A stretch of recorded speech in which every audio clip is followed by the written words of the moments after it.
डूबता हो, उछलता हो, डूबता हो, बहा जा रहा हो, समुद्र की उत्ताल तरंगों से ऊपर उठ जाता हो और फिर नीचे चला जाता हो। यही दशा प्राणी की है इस संसार सागर में। उछलता है, डूबता है, उछलता है, डूबता है। चींटी होता है, हाथी होता है, मनुष्य होता है, पक्षी होता है। और इस जीवन में जो आनुभविक स्थिति है उसको हम देखें। पुनर्जन्म सिद्धांत के अनुसार तो मैंने ये कहा कि हाथी हुआ, चींटी हुआ, मनुष्य हुआ, पक्षी हुआ, किंतु अनुभविक स्थिति जो हम देखते हैं, जानते हैं, कितना उछल कूद जीवन में चला करता है। माँ के गर्भ में पड़े रहे 8-9 महीने, 10 महीने तक, उससे पैदा हुए, के करते रहे, टट्टी पेशाब का कुछ भान नहीं रहा। थोड़ा और बड़े हुए, घुटनों के बल चलने लगे। माँ ने धीरे धीरे बताना शुरू किया। व्यवहारिक बात उसने बताई और फिर भ्रांति की बात भी बताई। वो भोली भाली भूत प्रेत जादू टोना सब बताया। अंधियारे में भूत रहता है ये भी बताया। इसलिए मैं जब उस उम्र में रात रहे तो बिजली की तो टाइम नहीं रहा, ढेबरी जलती थी, तो माँ भोजन बनावे और ढेबरी जले तो बरामदे में बैठा रहा हूँ तो उसी तरफ ताकता रहूँ। और बाएं दाएं कमरे जो रहे उधर नहीं ताकूँ क्योंकि उधर अंधियार रहे उधर से भूत निकल के आ न जाए। और कहीं माँ कहे कि जाओ दरवाजे पर बैठे हैं, सबको भोजन के लिए बुला लो, तो बीच में रास्ता में ड्योढ़ी पड़े, फिर बरामदा पड़े, उसमें अंधियार रहे, बड़ा संकट हो, तो जोर से भागो कि कहीं भूत पकड़ न ले।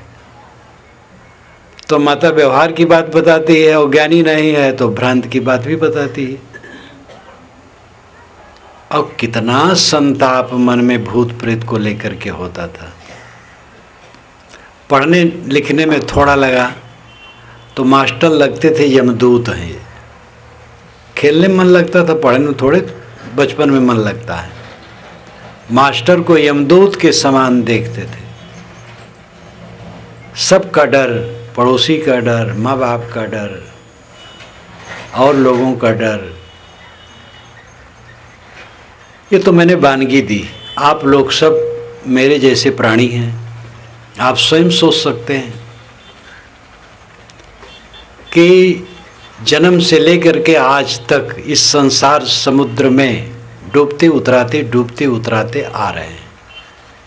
ये तो शारीरिक डूबना उतराना हुआ, मानसिक हर्ष हुआ, शोक हुआ, हानि हुई, लाभ हुआ, घाटा हुआ, मुनाफा हुआ, प्रिय मिले, अप्रिय मिले, इन्हीं रगड़ों में ये जीव रगड़ा जा रहा है। और व्यर्थ, न कोई प्रिय न अप्रिय, न हानि न लाभ, न घाटा न मुनाफा। भूसी पछोरे उड़ जाए। चावल अगर रहता है और पछोरा जाता है तो चावल सूप में रह जाता है, भूसी उड़ जाती है। केवल भूसी पछोरे तो क्या होगा, सब भूसी उड़ गई, सुपेला वैसे बराबर कुछ नहीं। जीवन भर में जो कुछ हम पछोरते हैं उड़ जाता है, कुछ रुकता नहीं। इसलिए सदगुरु ने कहा झूठ झूठा कह डारहु, मिथ्या यह संसार, तेही कारण मैं कहता हूँ जाते हुए उबार।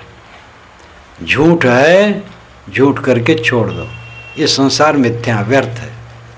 मैं इसलिए कहता हूँ जिससे तुम्हारा उद्धार हो। तो आप पूछ सकेंगे कि क्या तो काम न करे, खेती न करे, फैक्ट्री में भी काम न करे, दुकान पर भी न करे, ऑफिस में भी न करे, घर में भी काम न करे, सब व्यर्थ है। व्यर्थ है लेकिन काम करना पड़ेगा। शरीर व्यर्थ है, अंत में शरीर एक दिन पड़ा रहेगा लाश रूप में, लोग देखने आएंगे, रोएंगे, पीटेंगे और कहेंगे भैया अब तो जो होना था हो गया, अब इस मिट्टी की गति करना है।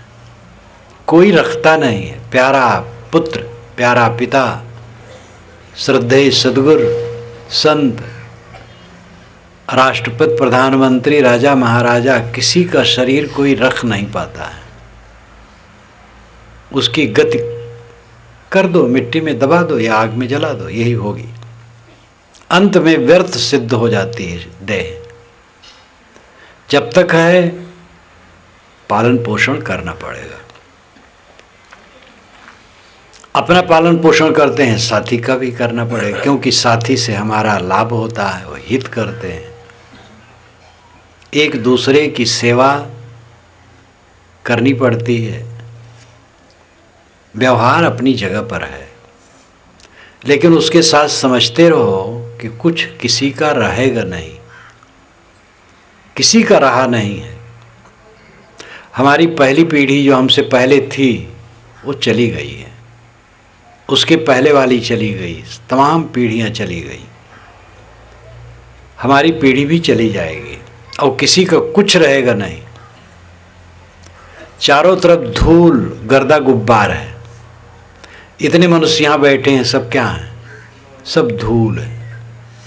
चेतन तो दिखाई नहीं देता, और शुद्ध चेतन है जो सबके अंदर में है, और जो दिखाई देता वो धूल है। विश्वास नहीं होता है, लेकिन एक दिन आप विश्वास होगा। किसी को हम जब जलाते हैं तो धूल हो जाता है, वो गाड़ देते हैं, थोड़े दिन में मिट्टी हो गया। ढेर मिट्टी का हर आदमी है, बाद मरने के होता यही है। या तो तुरबत बनेगी जमी पर, या चिताओं में जलना पड़ेगा। हर आदमी मिट्टी की ढेर है। मरने के बाद यही होता है, या तो चिता में जलेगा उसका शरीर, और या तो तुरबत बनेगा, कब्र बन जाएगा, और क्या होगा? तो अंत में रह क्या जाता है? बड़ा धनी है, न वो रहेगा न उसका धन रहेगा। बड़े परिवार वाले हैं, बड़े बड़े स्वामी हैं, बहुत अनुगामी हैं। न स्वामी जी रहेंगे न स्वामी के अनुगामी रहेंगे। किसी को कुछ रहता नहीं है। यह दृष्टि जिसकी बनी रहती वो पाप नहीं करता है,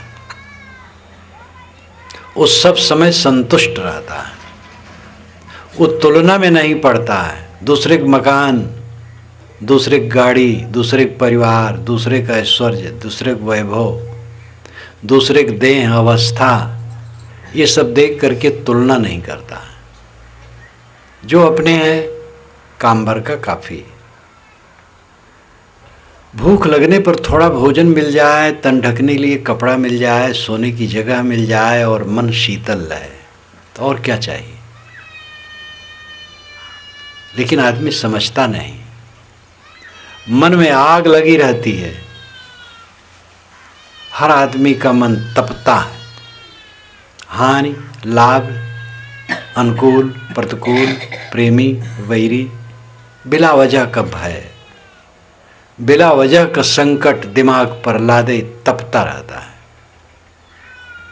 इस ताप में सब जीव इस संसार सागर में उछल कूद रहे हैं, डूब रहे हैं, उतरा रहे हैं, डूब रहे हैं, उतरा रहे हैं, और समझते हैं हम कुछ काम कर रहे हैं। काम तो क्या कर रहे हैं? बेकाम कर रहे हैं।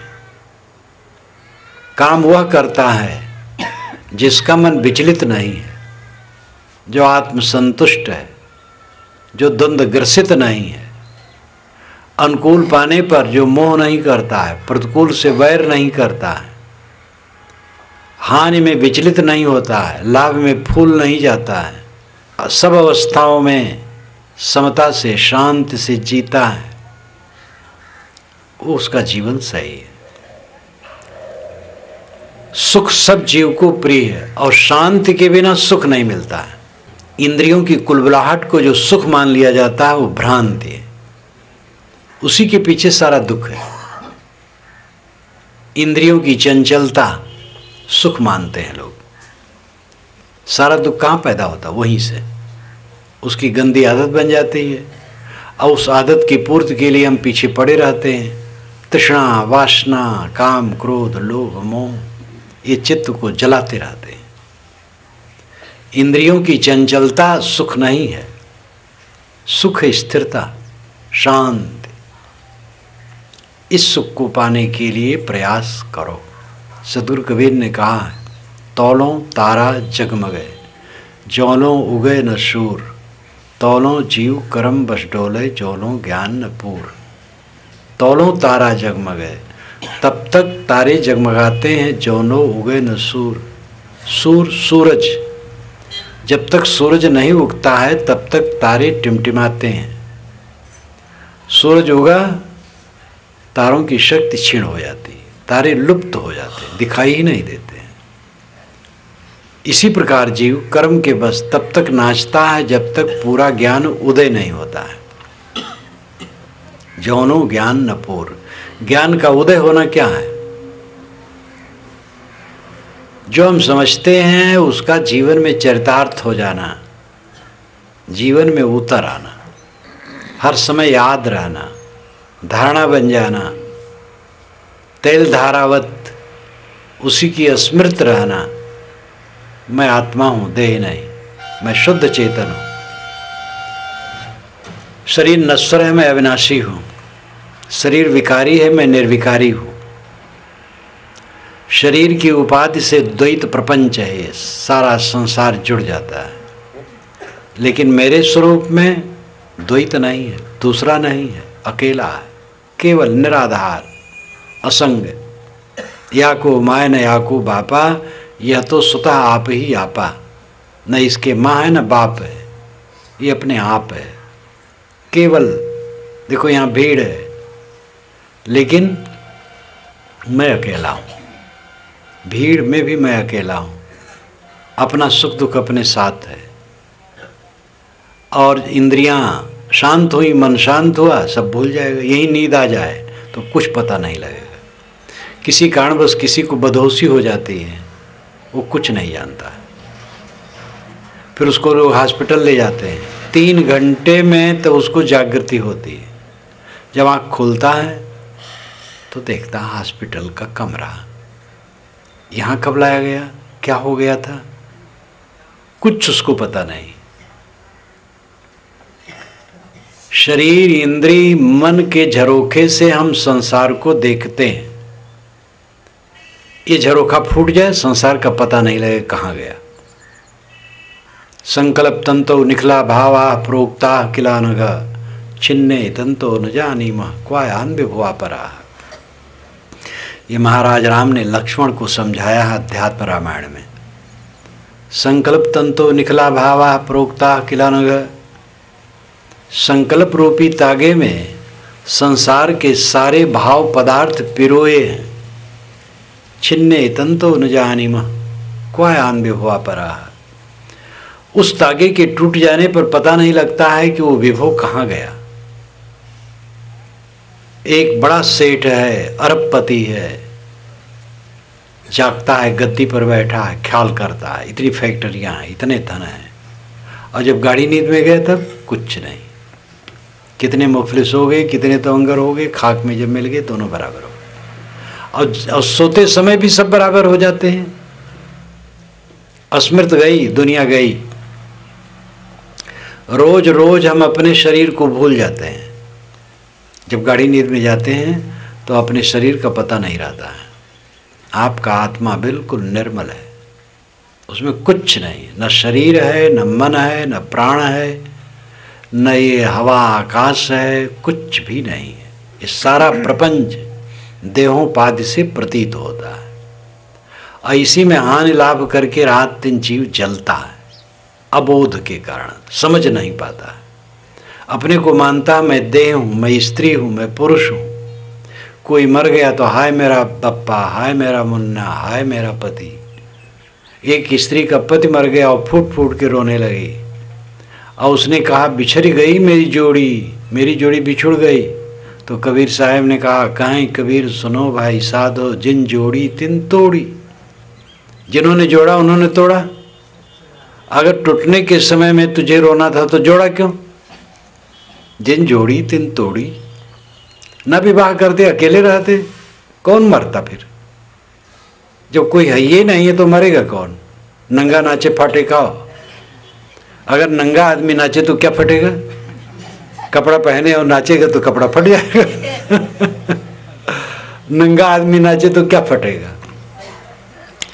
तो अगर जोड़ा न बनाते तो बिछुड़ता नहीं, जोड़ा बनाए लिए तो पहले सोच लेते कि ये बिछुड़ेगा। अब रो रही है, बिछड़ गई मेरी जोड़ी, तो साहब पहुंच गए, जिन जोड़ी तिन तोड़ी। जिन्होंने जोड़ा उन्होंने तोड़ा। सारा संबंध स्वप्न है और टूट जाने वाला, रहने वाला नहीं। इसलिए संतो जागत नींद न कीजिए, जागते रहो, नींद मत करो। लोग कहते सब स्वप्नवत मान लो, तो कुछ काम धाम न करो। ऐसे लोग अध्यात्म के ज्ञान से कोरे हैं, वो उस चीज़ को समझते ही नहीं। एक डॉक्टर के पास एक युवक गया, कहा साहब पेट में गड़बड़ी है, प्राय गड़बड़ी बनी रहती, बुखार भी है, शरीर भर में दर्द है, सिर में गर्मी है। डॉक्टर ने सबके लिए गोलियां लिख दी, पेट का लिख दिया, दर्द का लिख दिया, बुखार का लिख दिया, सिर के गर्मी का लिख दिया, सब गोलियां लिख दी। और तो गोली लिखते जाते हैं, आजकल अंग्रेजी डॉक्टर जितना कहो उतनी गोली लिखते जाते हैं। क्योंकि प्राय गोलियां जहाँ वो खरीदता है तो उसमें से कमीशन उसका बन जाता है, जितना कहोगे और लिखेगा। लेकिन वो डॉक्टर उदार था, उसने कहा भाई देखो गोली तो लिख देता हूँ लेकिन थोड़ा कम खाया करो, कम खाओ, पेट ठीक रहेगा, सब ठीक हो जाएगा। वो गुस्सा में आ गया, कहा तो फिर न खाएं। डॉक्टर ने कहा मैं ऐसा नहीं कहता हूँ न खाए, कम खाने का हूँ, सब स्वप्नवत है। ये सुन करके कुछ लोग कहते फिर कुछ काम धाम न करे, कुछ काम धाम न करे, ऐसा तो कोई नहीं कहता है। स्वामी शंकराचार्य ने कहा जगत तीनों काल में है ही नहीं। और 32 वर्ष की उम्र में वो शरीर छोड़े हैं, तब तक उन्होंने पूरे भारत में घूम करके प्रचार किया, लिखा और काम ही करते रह गए। बद्रिकानाथ की तरफ रहे, बद्री आश्रम की तरफ, वहीं शरीर छूट गया। कबीर साहब ने कहा झूठ झूठा के डारो मिथ्या संसार। वो 119 वर्ष और कुछ महीने रहे, लेकिन उन्होंने भी जीवन भर काम किया। अंत में मगहर चले गए काशी छोड़कर, एक अंधविश्वास को तोड़ने के लिए। 119 वर्ष का आदमी, आप सोच सकते हैं कितना जर्जर होगा, वो पैदल चल पाएगा? और काशी से मगहर बहुत दूर है, वो गोरखपुर की तरफ है, गोरखपुर से भी और आगे। बैलगाड़ी से गए होंगे, रथ से गए होंगे, ट्रेन तो नहीं रहा कि टिकट कटाए बैठे और वहाँ पहुँच जाएं। इस उम्र में वह इतनी लंबी यात्रा की है इस अंधविश्वास को तोड़ने के लिए कि काशी में जो मरता है वो मुक्त होता है, वो मगहर में मरता है वो गधा होता है। ये पंडितों का सब चक्कर रहता है। काशी में लोग मरने आएंगे तो दान दक्षिणा करेंगे तो पंडितों को लाभ होगा। मगहर की तरफ बौद्धों का अवशेष था, गोरखपुर मगहर वो सब सारा क्षेत्र, तो कहा कि उधर लोग न जाएं, उधर मरेंगे तो गधा हो जाएंगे। साहब ने कहा ये कैसे होगा, क्या काशी क्या मगहर, ऊसर जो पे हृदय राम बसे मोरा। चाहे काशी हो, चाहे मगहर हो, चाहे ऊसर जमीन हो, अगर मेरे हृदय में राम की स्थिति है तो क्या फर्क पड़ता है। इसलिए उन्होंने कहा जो काशी तन तजे कबीरा, तो राम ही को कौन नहीं हो रहा। अगर काशी में शरीर छोड़ करके मैं मुक्ति मानूं तो राम भजन का कोई मतलब न हुआ। राम बड़ा है कि काशी और मगहर बड़ा है? राम बड़ा है, काशी मगहर नहीं बड़ा है। जहां राम तहां अवध निवास हो, जहां राम है वहीं अवध निवास है। जिनके हृदय में राम की स्थिति है, बोध है, वो कहीं भी, मतलब साहब कहते हैं क्या मगहर क्या ऊसर, ऊसर जमीन हो, मगहर हो, घूर हो, काशी हो, कोई फर्क नहीं पड़ता है। बोधवान जहाँ भी शरीर छोड़ता है वहीं कृतार्थ हो जाता है। बोधवान के लिए सब बराबर है, कहीं भी शरीर छूट जाए। पेड़ के पत्ते लड़खड़ा के गिरते हैं नाली में, चबूतरे पर, सड़क पर, मकान पर, पेड़ का कुछ फर्क नहीं पड़ता है, कहीं भी पत्ते गिरे। बोधवान का शरीर ट्रेन में, बस में छूट जाए, यात्रा में छूट जाए, कहीं रगड़ के छूट जाए, दुर्घटना में छूट जाए, बिस्तर पर छूट जाए, तो देह को पहले छोड़े रहता है। देह दिखाई देती है उसकी कि जुड़ी है, देह को पहले ही छोड़े रहता सब समय। वो सदैव राम में ही लीन रहता है। आप लोग भी सदैव राममय बन जाओ, राम में लीन हो जाओ। साहब ने कहा कोई राम रसिक रस पिए होगे जुग जिए होगे। इस सभा में कोई राम का रसिक है? अगर है तो राम रस पिएगा, अगर पिएगा तो युगान जुग जिएगा। फल अलंकृत बीज नहीं बुकला, सुख पंछी तहाँ रस खाई। उस राम रस में, राम रस के फल में न बीज है न छिलका है, पूरा अमृत है।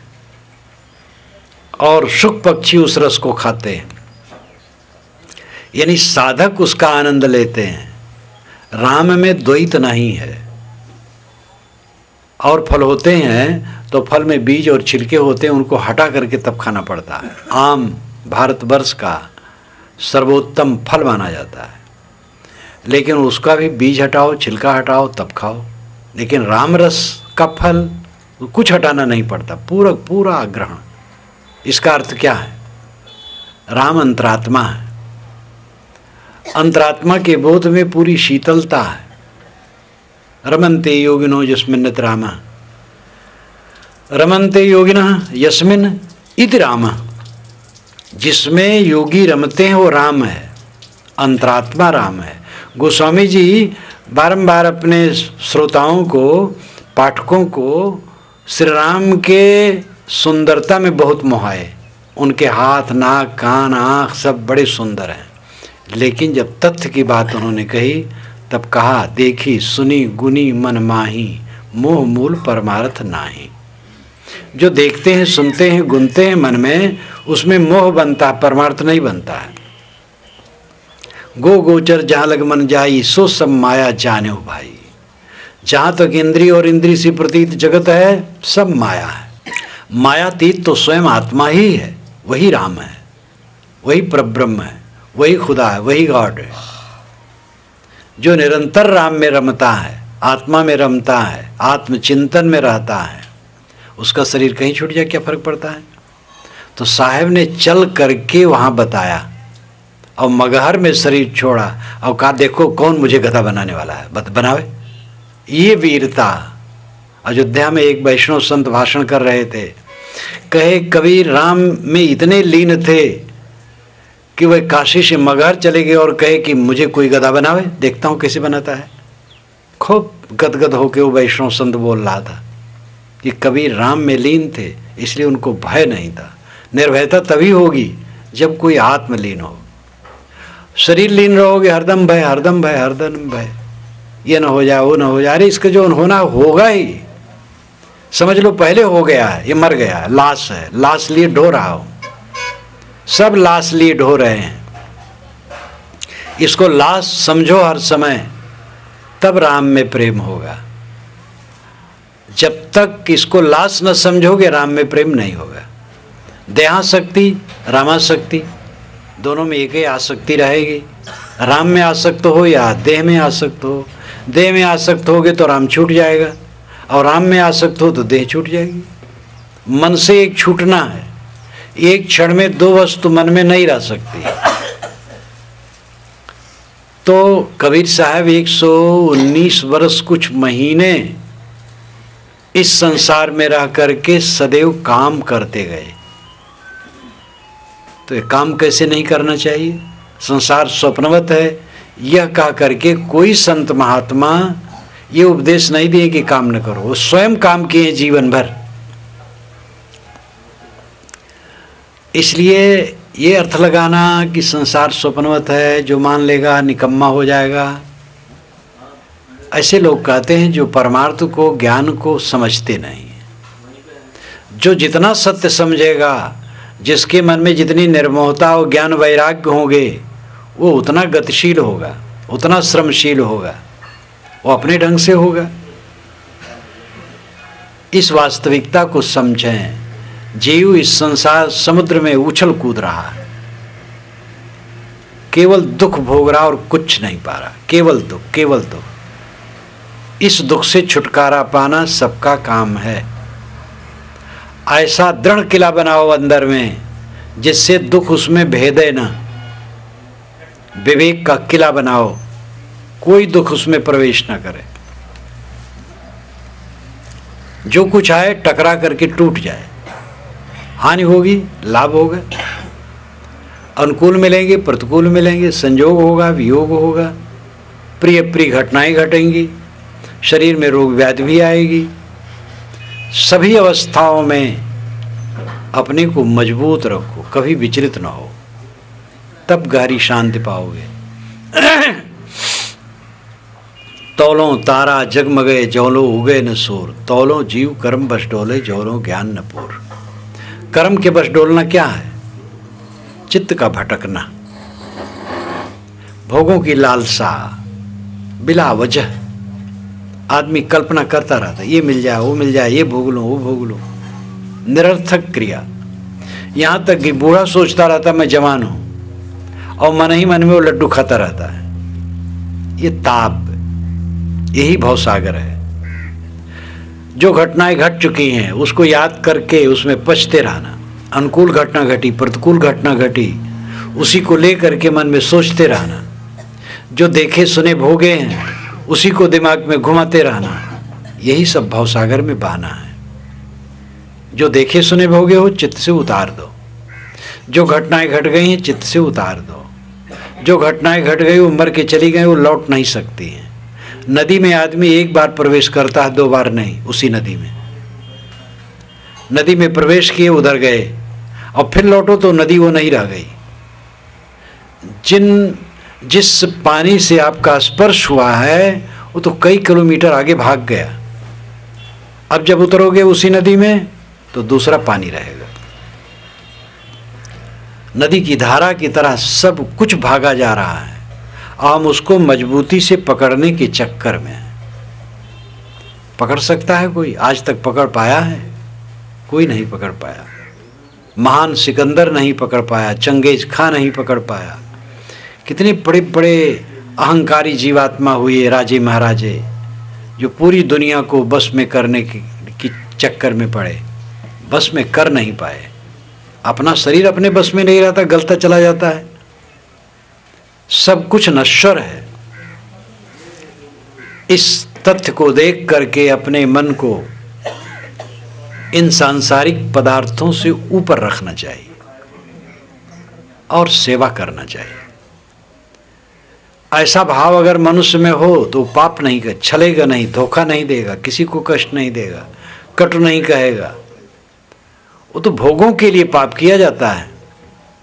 धोखा देना, दूसरों को किसी प्रकार भी धोखा दे करके किसी का धन हरना, किसी की इज्जत आबरू पर दाग लगाना, हिंसा करना, पीड़ा देना, किसी प्रकार भी दुख दिया जाता है, वो अपने भोग के लिए दिया जाता है।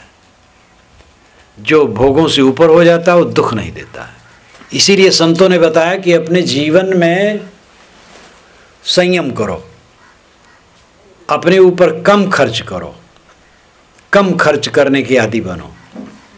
कम खर्च करोगे तो वो चीज़ और दूसरे के उपयोग में आ सकेगी। अपने विलास में न खर्च करो, निर्वाह करो। निर्वाह होता है, सुविधा होती है, आराम होता है, विलास होता है, विनाश होता है। पदार्थ निर्वाह के लिए है, निर्वाह के बाद सुविधा हो जाए तो अच्छा है। सुविधा के बाद आराम भी चाहिए, लेकिन विलास में नहीं जाना चाहिए। जहाँ विलास में गए विनाश पक्का है। एक मर्यादा है, मर्यादा के अंदर बोलो, मर्यादा के अंदर सोचो, मर्यादा के अंदर काम करो, मर्यादा के अंदर रहो। सर्वत्र मर्यादा है। जो मर्यादा का उल्लंघन करता है वो पीड़ा पाता है। खाते समय लोभ में पड़ करके मर्यादा विरुद्ध खा लिए, पेट खराब हो जाएगा, कष्ट होगा। मर्यादा के अंदर खाए, सुखी रहोगे।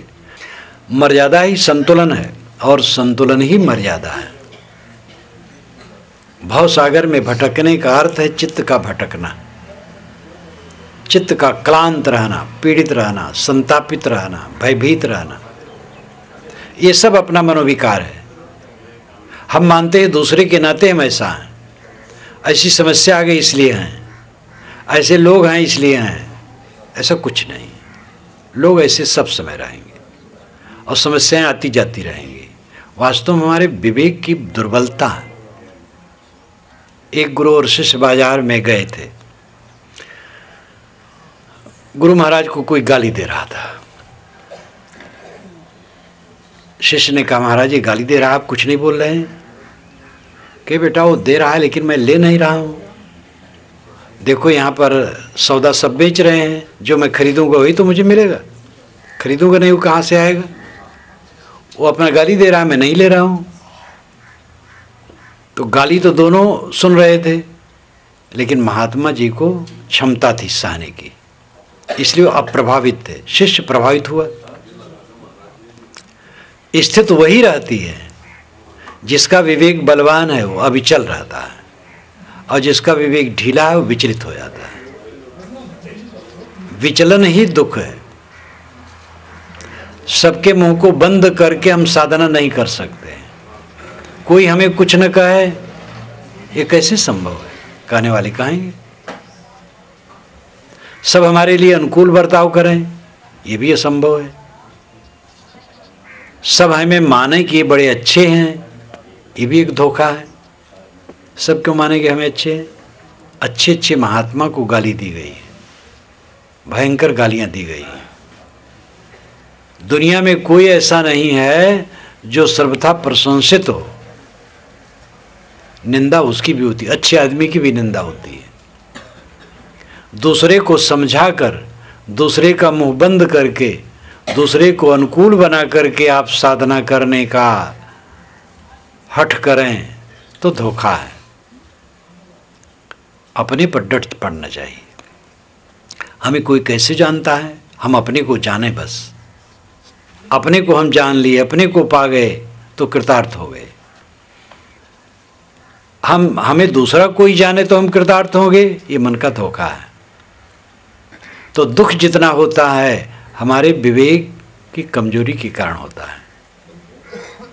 संसार ऐसे उबड़ खाबड़ पहले रहा, आज है, आगे रहेगा। इतने इतने क्लांत लोग होते, इतने पीड़ित मिलते हैं, कहते साहब क्या कहूँ, जिनकी मैं सेवा करता हूँ वही मेरे दुश्मन बन जाते हैं। घबराओ मत, सेवा करो, उनको दुश्मन बनने दो। यही चारा है, सेवा करो, जो बन सके सेवा करो। जिनकी बुद्धि बदल गई बदल जाने दो, समझ पाएंगे सुधारेंगे, नहीं समझ पाए न सुधारें। उनके मन में घुस करके उनको बदल सकते हो? किसके सामने प्रतिकूलता नहीं आती है? सारे संसार के सामने आती है।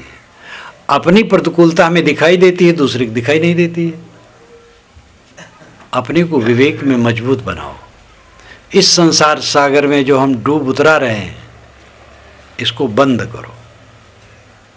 शरीर तो अपने ढंग से चलेगा, जीर्ण होगा और एक दिन खत्म हो जाएगा, और इससे कोई हानि लाभ होने वाला नहीं है। हानि लाभ है मन की अवस्था से। अगर मन विचलित है, मन मोहग्रस्त है, मन पीड़ित है, संतापित है, तो हानि हुई, भवबंधन बना रहा।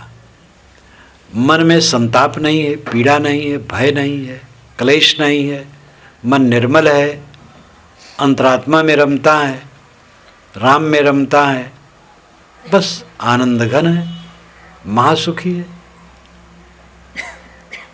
मन बाहर है कि भीतर है, बस इतने में बंध और मोक्ष की बात है। बहिर्मुख मन है तो बंधन है, अंतर्मुख है तो मोक्ष है। परांच खान वितरण स्वयंभू तस्मात् परांग पश्चित नान्तरात्मन कश्चित धीरा प्रतिज्ञात्मानमैक्षत आवृत चक्षु अमृतत्वमिच्छन। ये उपनिषद में कहा गया है। प्रकृति ने इंद्रियों को बाहर फोड़ फोड़ के निकाला है, इसलिए आँख नाक कान जीभ चाम ये बाहर के विषयों को ग्रहण करते हैं, नान्तरात्मन अंतरात्मा को नहीं। कश्चित धीरा कोई विवेकवान पुरुष प्रत्येक आत्मन ऐक्षत, भीतर अंतरात्मा को देखता है, अपने को देखता है। आवृत चक्षु अमृतत्व मिच्छन, अपनी इंद्रियों को समेट कर अमृतत्व की इच्छा रख करके कोई विवेकवान अंतर्मुख होता है। बाहर विष है, भीतर अमृत है। रास्ते रास्ते जा रहे थे, किसी का मकान देखी, बंगला बहुत चमकता हुआ, मन में हुआ ऐसे बंगला होता, विष दिमाग पे चढ़ गया। बाहर देख करके चकर मकर, मन डामाडोल है, विष है। अंतर्मुख हुए, बाहर का प्रपंच शून्य हो गया, अमृत हो गया। अंतर्मुखता में प्रपंच शून्यता है, अमृत वहीं मिलेगा। बाहर की चीज़ें बड़ी अच्छी लगती हैं और उसी में दिमाग रखते हैं और उलझे रहते हैं और दुखी रहते हैं, सब दुखी रहते हैं। गरीब दुखी हैं, मिडिल वाले दुखी हैं, बहुत धनी दुखी हैं, बहुत धनी दुखी हैं, सब दुखी हैं। दुनिया की वस्तुओं में चित्त जिसका रमता है वो सुखी कभी नहीं हो सकता। सुखी वह होता है जिसका चित्त दुनिया की वस्तुओं से लौटकर अंतर्मुख हो जाता है, समाधि में जाता है, शांति में जाता है, स्थिरता में जाता है, आत्मज्ञान में जाता है, आत्मरत में जाता है। उसको शांति मिलती है, उसको सच्चा सुख मिलता है। इसका थोड़ा थोड़ा अभ्यास करके स्वयं वानगी लो। अकेले में बैठो, आत्मचिंतन करो, संसार की नश्वरता को देखो और संकल्पों को शांत करो। धीरे धीरे जब संकल्प शांत हो जाएंगे तो जो सुख मिलेगा उसकी तुलना में दुनिया में कोई सुख नहीं है। क्योंकि दुनिया के सुख में चित्त चंचल होता है और चंचलता ही दुख है। अंतर्मुखता में स्थिरता होती है, स्थिरता ही सच्चा सुख है। इसलिए सबको समाधि अभ्यास करना चाहिए, ध्यान करना चाहिए। अकेले में बैठो, सारे संकल्पों को छोड़ो, जो विचार उठे उसको छोड़ते जाओ, छोड़ते जाओ, छोड़ते जाओ। नदी के किनारे कोई बैठा है, नदी की तरंगों को देखता है, उसमें बहता नहीं है, केवल देखता है, उदासीन होकर देखता है। तरंग आई गई, वो देखता रहता है, बहता नहीं है। ऐसे मन में जो उठे उसमें बहो ना, देखते रहो, उदासीन होकर देखो, उसमें चिपको मत, तो क्लेश घट जाएगा। सारा क्लेश मन में होता है, मन से सोच सोच करके क्लेश होता है। और मन अगर शांत होने लगा, विचारों को छोड़ने लगा, संकल्पों को छोड़ने लगा, तो क्लेश नहीं होगा। और मन जब बिल्कुल शांत हो गया तो क्लेश का बिल्कुल अभाव हो गया, प्रपंच शून्य दशा हो गई। प्रपंच शून्य अवस्था ही मोक्ष अवस्था है, निर्वाण अवस्था है, कल्याण अवस्था है। प्रपंच नाम विस्तार, ये मन ही प्रपंच है। मन ही में सारा संसार प्रतिबिंबित होता है। मन लीन हो जाने पर संसार लीन हो गया। संसार अपनी जगह बना है, लेकिन मन लीन हो गया, बस उसके लिए संसार लीन हो गया। मुदों आकतों कुछ नहीं। इसलिए सबको रोज ध्यानाभ्यास करना चाहिए। स्त्री को, पुरुष को, गृहस्थ को, विरक्त को, बालक को, वृद्ध को, सबको ध्यानाभ्यास करना चाहिए। आजकल तो सरकारें भी ये कह रही हैं, कंपनियां भी कह रही हैं अपने वर्करों को कि भाई जाओ कहीं ध्यानाभ्यास करके आओ 10 दिन, 15 दिन, और सर्टिफिकेट ले आओ कि तुम ध्यान किए हो कि नहीं। तो ऐसे भी गुरु होते हैं कि वो पैसा दे दो, उनको सर्टिफिकेट बना देंगे कि ध्यान कर रहे थे। ऐसे ऐसे गुरु हैं जो पूरे बदमाश हैं। इसलिए अनाड़ी लोग समझ लेते हैं कि जितने साधु और गुरु नाम से हैं सब बदमाश हैं, लेकिन ये भूल है। कंकर और कंचन दोनों सदा से रहे। अच्छे साधु, साधु तो साधु है, साधु में अच्छा विशेषण ही बेकार है। साधु असाधु ये दोनों सब समय हैं। जो मक्कारी करने वाले हैं, वो चमत्कारी बाबा आपको पुत्र दे देंगे, धन दे देंगे, राजकाज दे देंगे, समझ लो वही दाल में काला है।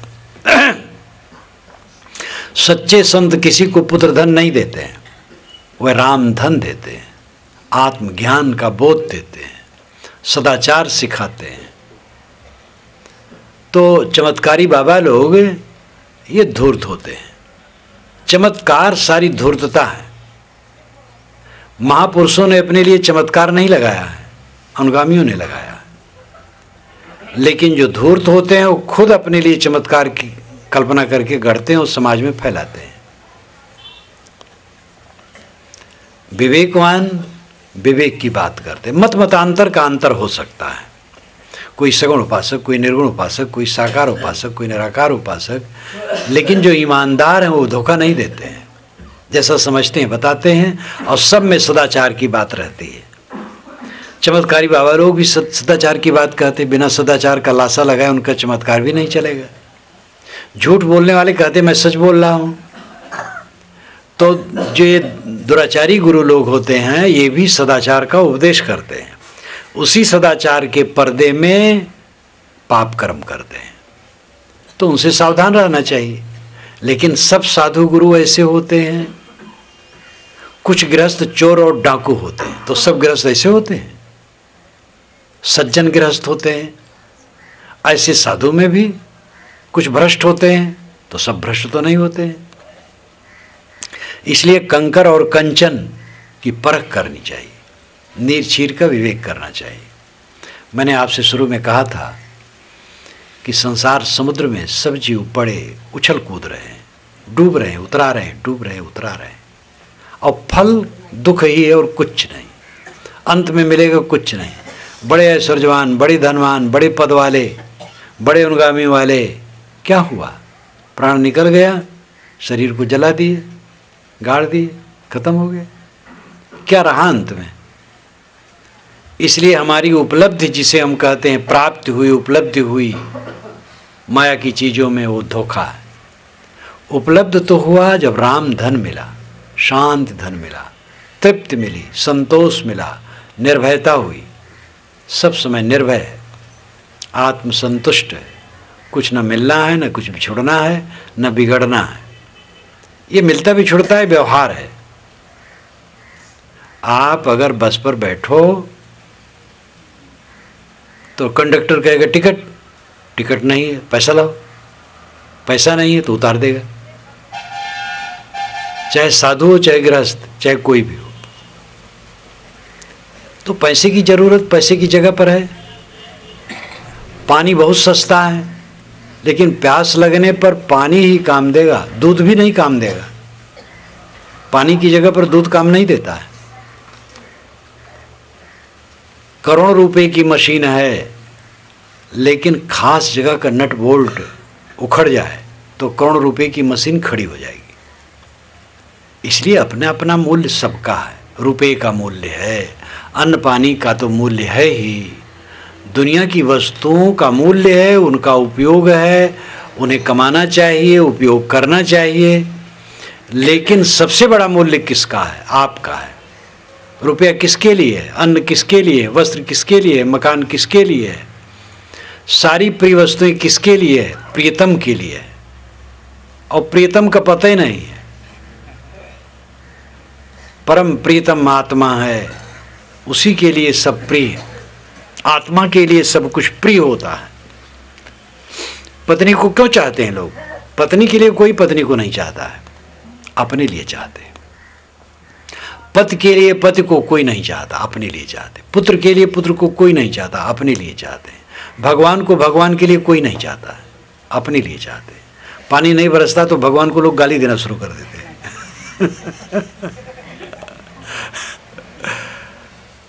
एक आदमी चढ़ गया 100 फीट ऊंचाई पर, टीला था, तो नौजुवक था, उत्साही चढ़ तो गया, लेकिन उतरने में उसको संकट लगा।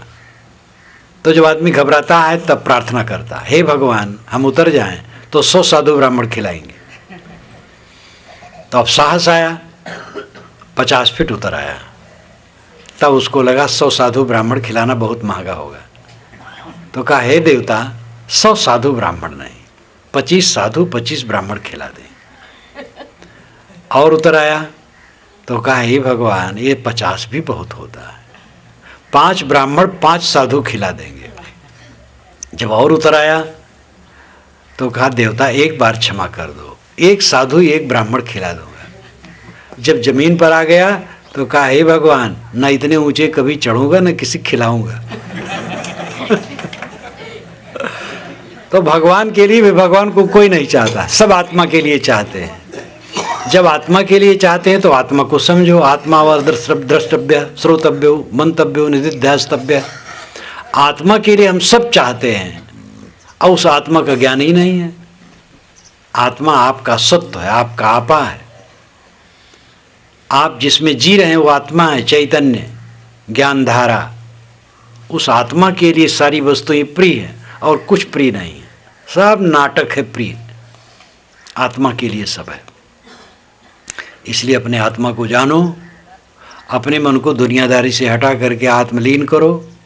अंत में किसी कुछ रहेगा नहीं। धोखे में मत पड़े, सब धोखा, चारों तरफ धोखा धोखा।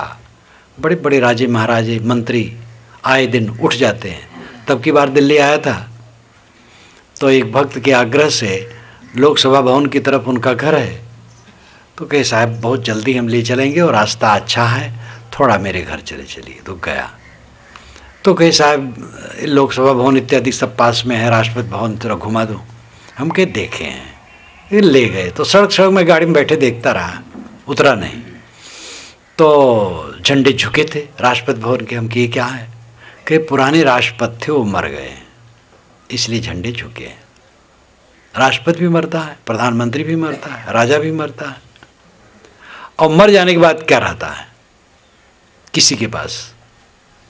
इस हकीकत को जो देखता है वो पाप नहीं करता, वो दुखी नहीं होता, वो पीड़ित नहीं होता। इस हकीकत को हरदम देखने वाला मुक्त पुरुष है। जो हरदम इसको देखे कभी क्लेश नहीं होगा। सेवा करेगा, मेहनत करेगा, जो काम है काम धाम करो, लेकिन ज्ञान की बात दिमाग में रखो। भक्ति से ज्ञान ठहरेगा। भक्त ज्ञान वैराग्य इनके समवेत स्वरूप ही कल्याण करने वाले हैं। इसी के साथ मैं अपनी वाणी को विराम देता हूँ।